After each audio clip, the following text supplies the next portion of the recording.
प्रिय छात्रों, आप लोग को स्वागत है चैनल अंजन टॉपर क्लास में। आप लोगों को लिए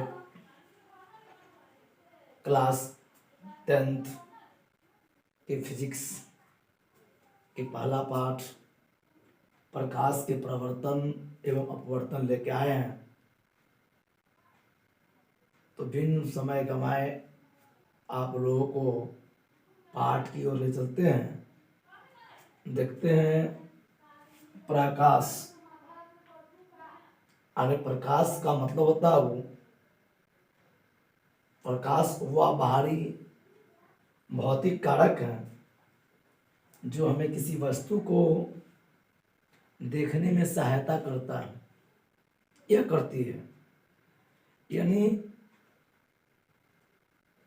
जो चीज हमें किसी वस्तु को देखने में सहायता करता है उसे प्रकाश कहते हैं। प्रकाश वह बाहरी भौतिक या कारक बाहरी कारक है जो हमें किसी वस्तु को देखने में सहायता करता है, उसे प्रकाश कहते हैं।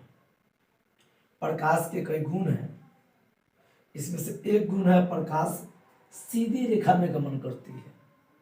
यानी प्यारे छात्रों, प्रकाश सीधी रेखा का मतलब ये टेढ़ी मेढ़ी नहीं जाती है, एकदम सीधा जाता है प्रकाश।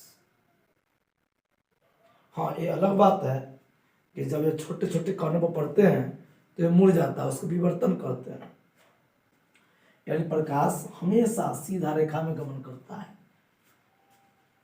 प्रकाश की दूसरी गुण है प्रकाश की चाल 3 गुने 10⁸ मीटर पर सेकेंड।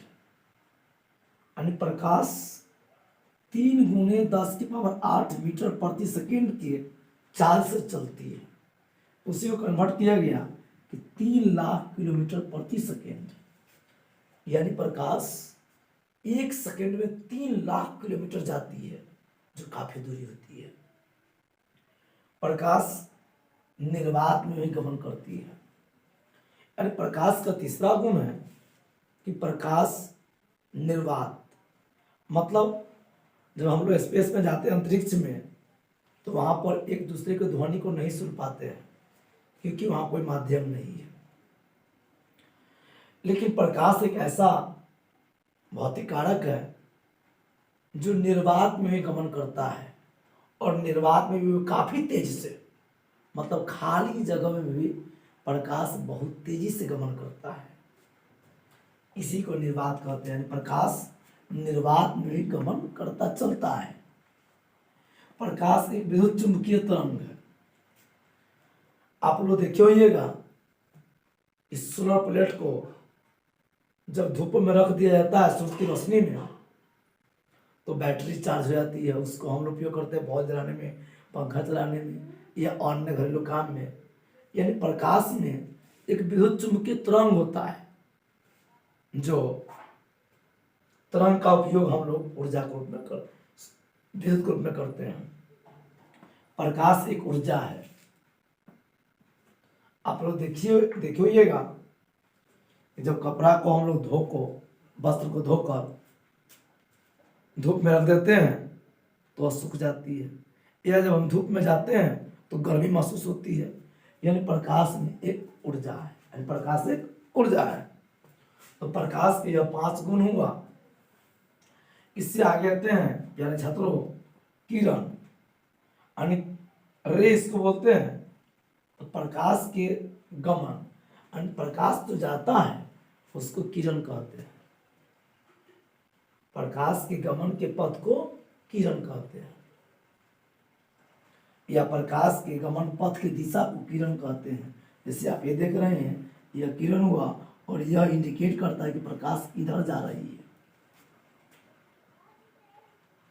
अब रहा प्रकाश पुंज। और जब कोई प्रकाश एक जगह आ जाए, प्रकाशों का भीड़ लग जाए, तो उसको प्रकाश पुंज कहते हैं। और जब किरणों का प्रकाशों का भीड़ रहता है, उसे प्रकाश पुंज यानी किरणों के समूह को प्रकाश पुंज कहते हैं। प्रकाश पुंज 3 प्रकार के होते हैं। प्रकाश पुंज कितने प्रकार के होते हैं? 3 प्रकार के। समानांतर प्रकाश पुंज, अभिसारी प्रकाश पुंज और अपसारी प्रकाश पुंज। यानी प्रकाश पुंज 3 प्रकार के होते हैं। समानांतर प्रकाश पुंज, अभिसारी प्रकाश पुंज और अपसारी प्रकाश पुंज।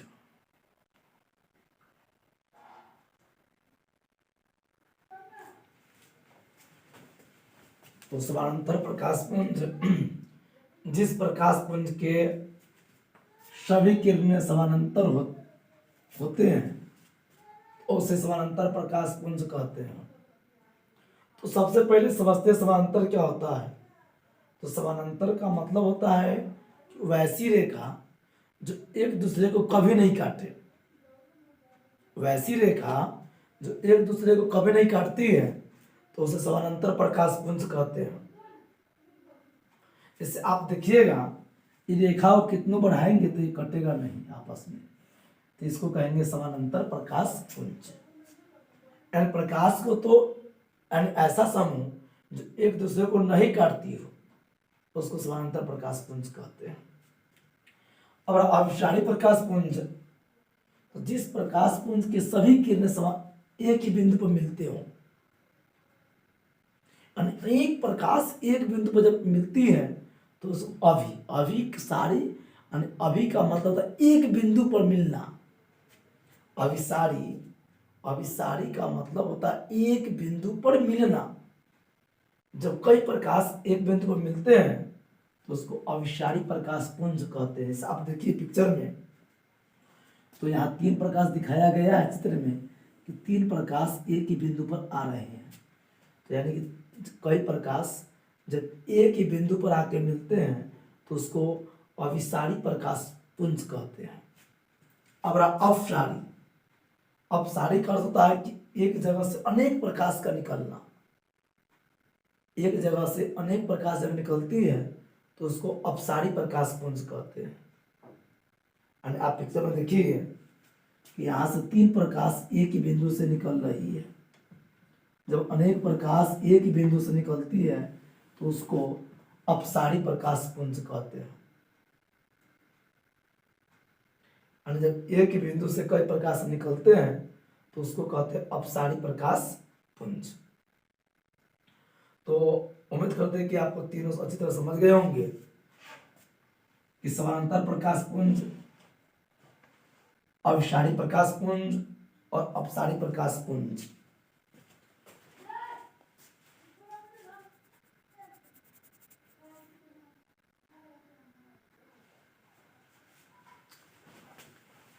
तो आते हैं आगे आत्मदीप्त पदार्थ, यानी वे पदार्थ जो स्वयं प्रकाश उत्सर्जित करते हैं। आत्मदीप्त यानी वे पदार्थ जो स्वयं प्रकाश उत्सर्जित करते हैं तो उसे आत्मदीप्त पदार्थ कहते हैं। और वैसे पदार्थ जिसका अपना प्रकाश होता है उसको आत्मदीप्त कहते हैं। जैसे सूर्य हुआ, सूर्य का अपना प्रकाश है, तारे का अपना प्रकाश है, दीपक का अपना प्रकाश है, तो इसको आत्मदीप्त कहेंगे। और वैसे पदार्थ जिसका अपना प्रकाश नहीं है यानी अदीप्त, अदीप्त यानी वे पदार्थ जो स्वयं प्रकाश उत्सर्जित नहीं करते हैं। और वैसे पदार्थ जिसका अपना प्रकाश नहीं है उसे अदीप्त पदार्थ कहते हैं। क्या कहते हैं? अदीप्त पदार्थ। और वैसे पदार्थ जिसका अपना प्रकाश नहीं है, जैसे चंद्रमा का अपना प्रकाश नहीं है। हम लोग को अलग बात है कि लगता है कि चंद्रमा का अपना प्रकाश है, लेकिन वास्तव में चंद्रमा का अपना प्रकाश नहीं है, वह सूर्य के प्रकाश से प्रकाशित होता है। पत्थर हुआ, टेबल हुआ, कुर्सी हुआ, ये सब अदीप्त पदार्थ है। अब रहा प्रकाशीय माध्यम। हम लोग किसी वस्तु को खरीद बिक्री करते हैं तो पैसा के माध्यम से, और रोड पर चलते हैं तो रोड के माध्यम से। अभी आप लोग वीडियो देख रहे हैं तो यह इंटरनेट के माध्यम से। तो उसी प्रकार माध्यम का मतलब होता है रास्ता, और प्रकाशीय माध्यम यानी प्रकाश की रास्ता। तो कहाँ पर वह क्षेत्र जिससे होकर प्रकाश हमारी आंखों तक आती है, यानी वह क्षेत्र जिससे होकर प्रकाश हमारे आंखों तक आती है उसे प्रकाशीय क्षेत्र कहते हैं। जैसे हवा, पानी, कांच, ये सब प्रकाशीय माध्यम है। अब रहा कि प्रकाशीय माध्यम दो प्रकार के होते हैं। प्रकाशीय माध्यम दो प्रकार के होते हैं, समांगी माध्यम, विषमांगी माध्यम। समांगी, विषमांगी। समांगी माध्यम वे माध्यम है जिनके प्रत्येक भाग का गुण एक समान होता है। आप एक बूंद जल को गुण को देखिए, अब पूरी समुद्र के गुण, जल के गुण को देखिए, सभी का एक ही गुण है। यानी वे माध्यम जिनके प्रत्येक भाग का गुण एक समान होता है उसे समांगी माध्यम कहते हैं। जैसे कि जल, कांच, ये समांगी माध्यम हुए। विषमांगी माध्यम वे माध्यम जिनके प्रत्येक भाग का गुण समान नहीं होता है, यानी वे माध्यम जिनके प्रत्येक भाग का गुण एक समान नहीं होता है उसे विषमांगी माध्यम कहते हैं। जैसे हवा का मिश्रण। अब रहा पारदर्शी पदार्थ। पारदर्शी पदार्थ का मतलब होता है जिससे आर पार प्रकाश जाए, और वैसा पदार्थ जिससे होकर प्रकाश आर पार जाती है उसको पारदर्शी पदार्थ कहते हैं। जैसे आप देखते होइएगा पानी से प्रकाश आर पार जाती है, शीशा से प्रकाश आर पार जाती है, तो ये सब शीशा हो गया पारदर्शी पदार्थ, पानी हो गया पारदर्शी पदार्थ। अपारदर्शी पदार्थ यानी अपारदर्शी पदार्थ वे पदार्थ जिनसे होकर प्रकाश आर पार नहीं जाती है, और वे पदार्थ जिनसे होकर प्रकाश आर पार नहीं जाती है उसे अपारदर्शी पदार्थ कहते हैं। जैसे पत्थर, ईंट, ये अपारदर्शी पदार्थ है। तो आप लोगों को पूरी एक एक पार्ट को देखिए, इससे आगे जो पार्ट आएगी वो बिल्कुल आसान भाषा में। ये तो आपको पाठ पढ़ने में कुछ शब्द की आवश्यकता पड़ेगी, पद की, वह जानकारी दे रहे हैं। आप इसको अगर जान लेते हैं तो पाठ को जानने में बहुत ही सुविधा होगी। इससे आगे इसमें कई प्रकार के चित्र आएंगे, उस सभी को बहुत ही सरल भाषाओं में समझाएंगे ताकि आपके एग्ज़ाम में एक एक ऑब्जेक्टिव, सब्जेक्टिव, एक एक प्रश्न छूट नहीं पाए। मेरा लक्ष्य आपके एग्ज़ाम में अधिक से अधिक नंबर देना और साथ ही साथ कंपटीशन में आप एक योग्य व्यक्ति साबित हो सके। तो परभाषी पदार्थ यानी वैसे पदार्थ जिनसे होकर प्रकाश के कुछ अंश बाहर जाते हैं और कुछ नहीं जाते हैं उसे परभाषी पदार्थ कहते हैं। यानी वैसे पदार्थ जिनसे होकर प्रकाश के कुछ अंश बाहर जाते हैं और कुछ नहीं जाते हैं उसे परभाषी पदार्थ कहते हैं। जैसे आप देखिए होइएगा, जब तेल से भीगा हुआ कागज को देखते हैं तो कुछ दिखाई देती है और कुछ नहीं, तो ऐसे वो कहते हैं परभाषी पदार्थ। अब रहा छाया,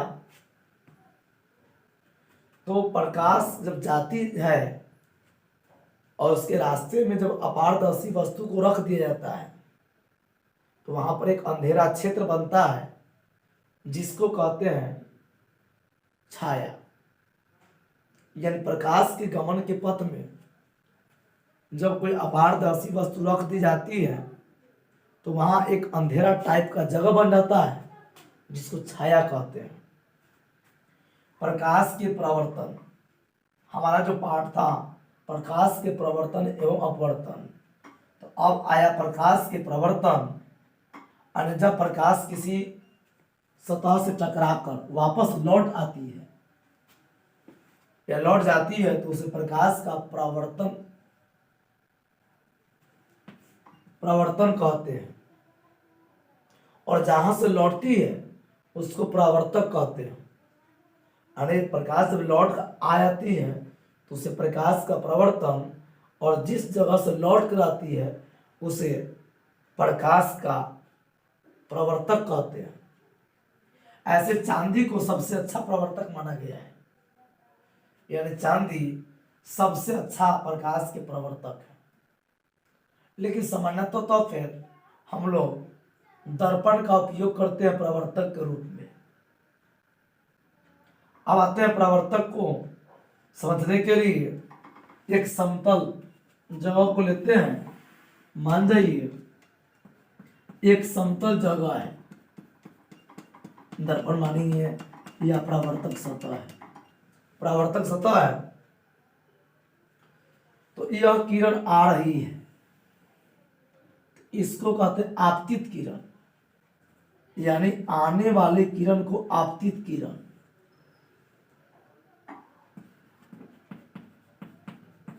आपतित किरण और यहां पड़ा और यहां लौट गई, इसको कहते हैं परावर्तित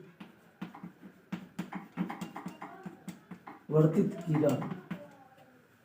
यानी आ रहा है तो आपतित किरण और जा रहा है तो परावर्तित किरण। हम इसी से पकड़ते हैं कि आता और जाता है। और इसमें यानी इसको कहते हैं आपतन बिंदु। इस पर एक अभिलंब डालें जो 90 डिग्री का कोण बनाएगा इस सतह पर, यानी लंब खींचिए, इसको बोलते हैं अभिलंब। यानी AOBN। तो इस किरण आता है ये तो आपतित किरण, और जा रहा लौट के तो परावर्तित किरण, और इसको अभिलंब कहेंगे। अभिलंब यानी इस सतह के साथ 90 डिग्री का कोण बनाता है और इस सतह के साथ 90 डिग्री का। तो आते हैं यहां पर एक बात को लेकर, इसको आपतन कोण कहते हैं और इसको परावर्तन कोण कहते हैं। यानी आपतित किरण और अभिलंब के बीच को आपतन कोण, और परावर्तित किरण और अभिलंब के बीच के कोण को परावर्तन कोण कहते हैं। आपतन कोण को I से और परावर्तन कोण को R से सूचित करते हैं।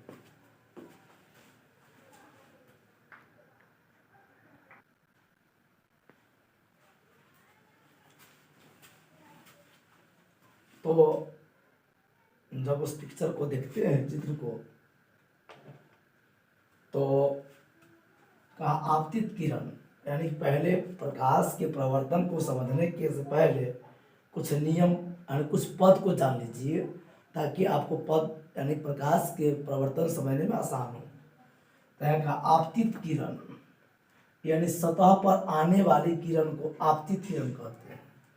यानी जब कोई किरण सतह पर आती है तो उसको आपतित किरण कहते हैं। जैसे पिक्चर में देखिए, यहाँ यह किरण आ रहा है तो यह आपतित किरण होगा, यानी सतह पर आने वाली किरण को आपतित किरण कहते हैं। यानी AO आपतित किरण होगा, क्योंकि इधर से आ रही है। कहाँ? तो सतह पर। तो सतह पर आने वाली किरण को आपतित किरण कहते हैं। परावर्तित किरण तो सतह से टकरा कर लौटने वाली किरण को, यानी आने के बाद सतह से टकरा कर लौटने वाली किरण को परावर्तित किरण कहते हैं। जैसे यहाँ आप देख रहे हैं, यह किरण AO किरण आई और प्रकाश से टकरा कर लौट रही है, यानी सतह से टकरा कर, तो इसको कहते हैं परावर्तित किरण, यानी O भी परावर्तित किरण हुआ। आपतन बिंदु यानी सतह के जिस बिंदु पर प्रकाश पड़ती है, सतह के जिस बिंदु पर प्रकाश पड़ती है उसको आपतन बिंदु कहते हैं। जैसे आप देखिए, यह प्रकाश आई तो O पर पड़ा, तो O को कहेंगे आपतन बिंदु। यानी जिस सतह पर प्रकाश पड़ती है उसको आपतन बिंदु कहते हैं। अभिलंब, तो आपतन बिंदु पर खींचे गए लंब को अभिलंब कहते हैं। आपतन बिंदु पर खींचे गए लंब को अभिलंब कहते हैं। जैसे चित्र में देखिए यह अभिलंब हुआ, क्योंकि यह सीधा खिंचा रहा है वो, तो इसको कहेंगे अभिलंब। आपतन कोण, अगर नाम से ही परिचित है आपतन कोण यानी आपतित किरण, आपतित किरण और अभिलंब के बीच में जो कोण बना, इसको ये जो कोण बना इसको कहते हैं आपतन कोण। और आपतन कोण को हम लोग आई से सूचित करेंगे। आपतन कोण आपतित किरण और अभिलंब के बीच के कोण को आपतन कोण कहते हैं।